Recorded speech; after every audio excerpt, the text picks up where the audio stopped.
ಈ ದೇಶದಲ್ಲಿ ಭ್ರಷ್ಟಾಚಾರ ಮುಕ್ತ ಭಾರತವನ್ನಾಗಿ ನಾವು ಮಾಡಬಹುದು. ನಮ್ಮ ದೇಶದಲ್ಲೂ ಕೂಡ ಉತ್ತಮ ಆಡಳಿತನ ನಾವು ನೀಡಬಹುದು.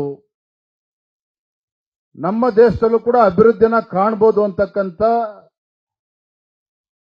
ಒಂದು ವಿಚಾರವನ್ನ ದೇಶದ ಮುಂದೆ ರಾಜ್ಯದ ಜನರ ಮುಂದೆ ತೆರೆದಿಡ್ತಕ್ಕಂಥವ್ರು ಸನ್ಮಾನ್ಯ ಅಟಲ್ ಬಿಹಾರಿ ವಾಜಪೇಯಿ ಅವರು. ಹಾಗಾಗಿ ಇವತ್ತು ನಾವು ಅವ್ರನ್ನ ನೆನ್ಪಾಡ್ಕೊಳ್ತಕ್ಕಂಥದ್ದು. ಇವತ್ತು ಗೋಲ್ಡನ್ ಕ್ವಾಡ್ರಾಂಗಲ್ ರಸ್ತೆಗಳು ಅಂತ ಹೇಳಿದ್ರೆ ಅಟಲ್ ಬಿಹಾರಿ ವಾಜಪೇಯಿ ನೆನಪಾಗ್ತದೆ. ಅಟಲ್ ಬಿಹಾರಿ ವಾಜಪೇಯಿ ಅವರು ಪ್ರಧಾನಮಂತ್ರಿ ಇದ್ದಾಗ ಅವರ ಒಂದು ಕಾಲಘಟ್ಟದಲ್ಲಿ ಭಾರತದ ವಿದೇಶಾಂಗ ನೀತಿಗಳು ಬಂಧುಗಳು ನನಗೆ ಹೆಮ್ಮೆ ಅನ್ನಿಸ್ತದೆ.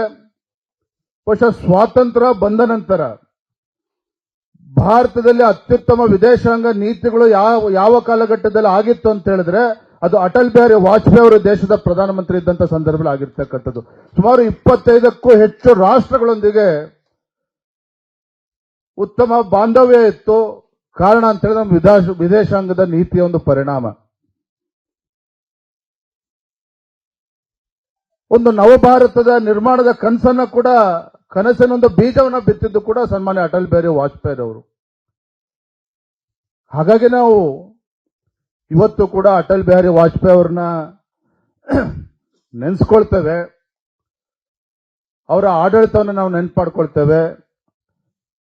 ಈ ಒಂದು ಶುಭ ದಿನದಂದು ಸುಶಾಸನ ದಿನ ಅಂತ ಹೇಳಿ ಆಚರಣೆ ಮಾಡಬೇಕು ಅಂತೇಳಿ ದೇಶದ ನೆಚ್ಚಿನ ಪ್ರಧಾನಿ ನರೇಂದ್ರ ಮೋದಿಜಿಯವರ ಕನಸು. ಈ ಸಂದರ್ಭದಲ್ಲಿ ಒಂದು ಮಾತನ್ನ ನೆನಪು ಮಾಡ್ಕೊಳ್ಳೋದಕ್ಕೆ ಇಷ್ಟಪಡ್ತೇನೆ. ಒಂದು ಘಟನೆನ ನಿಮಗೆ ನೆನಪು ಮಾಡ್ಕೊಡ್ತೇನೆ. ಒಂದು ಬಾರಿ ಸ್ವಾಮಿ ವಿವೇಕಾನಂದರು ವಿದೇಶಕ್ಕೆ ಹೋದಂತ ಸಂದರ್ಭದಲ್ಲಿ ಅವರ ಕೊಠಡಿಗೆ ಒಬ್ಬ ವಿದೇಶದ ಒಬ್ಬ ತತ್ವಜ್ಞಾನಿ ಅವರ ಕೊಠಡಿಗೆ ಬರ್ತಾರೆ. ಸ್ವಾಮಿ ವಿವೇಕಾನಂದರು ತಂಗಿದ್ದಂತ ಕೊಠಡಿಗೆ ಬರ್ತಾರೆ.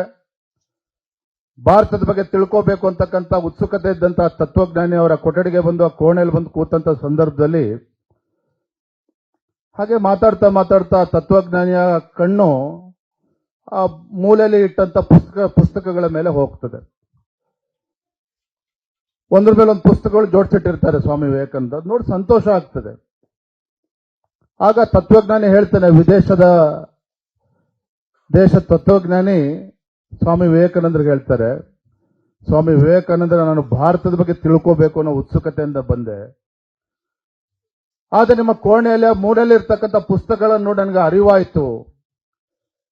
ಯಾಕೆ ಅಂತಂದ್ರೆ ಮೇಲೆ ಬೈಬಲ್ ಇದೆ, ಅದರ ನಂತರ ಕುರಾನ್ ಇದೆ, ಅದರ ನಂತರ ಕೆಳಗಡೆ ಭಗವದ್ಗೀತೆ ಇದೆ.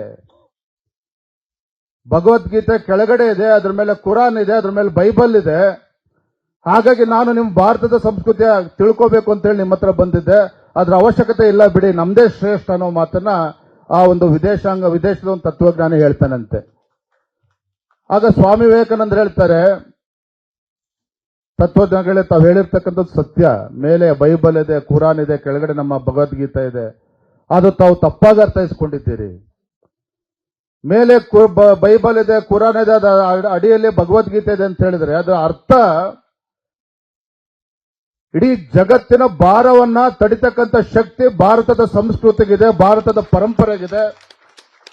ಹಾಗಾಗಿ ನಮ್ಮ ಭಗವದ್ಗೀತೆ ಕೆಳಗೆ ಇರ್ತಕ್ಕಂಥದ್ದು ಎಲ್ಲವನ್ನೂ ಕೂಡ ಸಂಭಾಳಿಸ್ತಕ್ಕಂಥ ಶಕ್ತಿ ಭಾರತ ದೇಶಕ್ಕಿದೆ. ಅದೇ ನಮ್ಮ ಸಂಸ್ಕೃತಿ, ನಮ್ಮ ಭಾರತದ ವಿಶೇಷ. ಇದನ್ನ ಸ್ವಾಮಿ ವಿವೇಕಾನಂದರು ಅವ್ರು ಹೇಳಿದ್ರಂತೆ. ಅನುಕ್ಷಣದ ಸುದ್ದಿಗಳಿಗಾಗಿ ವಿಸ್ತಾರ ನ್ಯೂಸ್ ಯೂಟ್ಯೂಬ್ ಚಾನೆಲ್ ಸಬ್ಸ್ಕ್ರೈಬ್ ಮಾಡಿ. ಹೊಸ ಸುದ್ದಿಗಳ ನೋಟಿಫಿಕೇಶನ್ಗಾಗಿ ಬೆಲ್ ಐಕಾನ್ ಕ್ಲಿಕ್ ಮಾಡಿ. ಲೇಟೆಸ್ಟ್ ಅಪ್ಡೇಟ್ಸ್ಗಾಗಿ www.vistaranews.com ವೆಬ್ಸೈಟ್ಗೆ ವಿಸಿಟ್ ಮಾಡಿ. ಅಂಗೈಯಲ್ಲೇ ಜಗತ್ತಿನ ಸುದ್ದಿ ತಿಳಿಯಲು ವಿಸ್ತಾರ ನ್ಯೂಸ್ ಕನ್ನಡ ಆಪ್ ಡೌನ್ಲೋಡ್ ಮಾಡಿ.